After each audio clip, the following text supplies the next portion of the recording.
நெரிசலில் உயிரிழந்தவர்களின் உறவினர்களை மாமல்லபுரத்திற்கு அழைத்து பேசியது விஜயின் அரசியல் பித்தலாட்டம் என்று மதிமுக பொதுச் செயலாளர் வைகோ விமர்சித்துள்ளார்.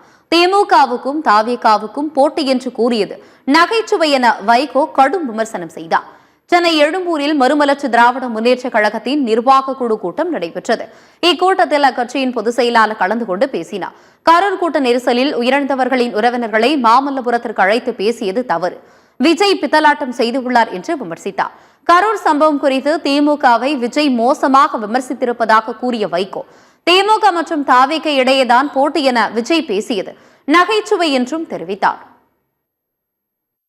41 பேர் செத்து கிடக்காம ஓடியாந்துட்டு திருச்சியிலையும் தங்காம ஒரே ஓட்டமா மெட்ராஸ்க்கு வந்துட்டு அது பிறகு பக்கமே போகாம அதை பற்றி ஒரு குற்ற உணர்ச்சி இல்லாம வருத்தப்படாம கையில ரூபா இருக்குன்னு சொல்லி நான் நிதி கொடுக்கிறேன் எல்லாம் என்னே பார்க்க வாங்க, எங்கேயும் துஷ்டி வைக்க போறவன் இளவு வைக்க போறவன் அந்த வீட்டுல தவிர அந்த துஷ்டி வீட்டுக்காரன் இளவு வீட்டுக்காரன என் வீட்டுக்கு வாரா இளவு கேட்கிறேன்னு தமிழ்நாடு சரித்திரத்திலேயே யாரும் செய்யாத பித்தலாட்டத்தனம்.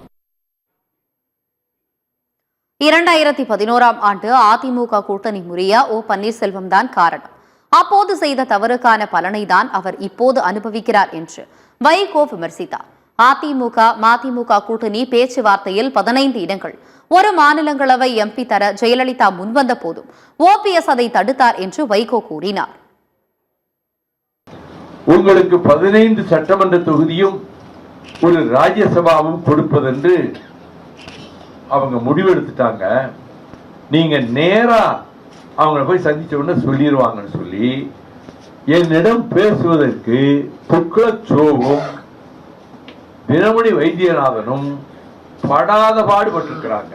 போன கையிலேயே வச்சிருக்கிறேன், ஓபிஎஸ் கூப்பிடுவார், கூப்பிடவே இல்லை. ஏன்னா அவங்க எடுத்த முடிவுக்கு மாறா அவர் எந்த காரணத்தை முன்னிட்டு நம்மோட கூட்டு வரமாட்டாருன்னு ஓபிஎஸ் சொல்லிட்டார். அதன் பலனை இன்று ஓபிஎஸ் அனுபவித்துக் கொண்டிருக்கிறார்.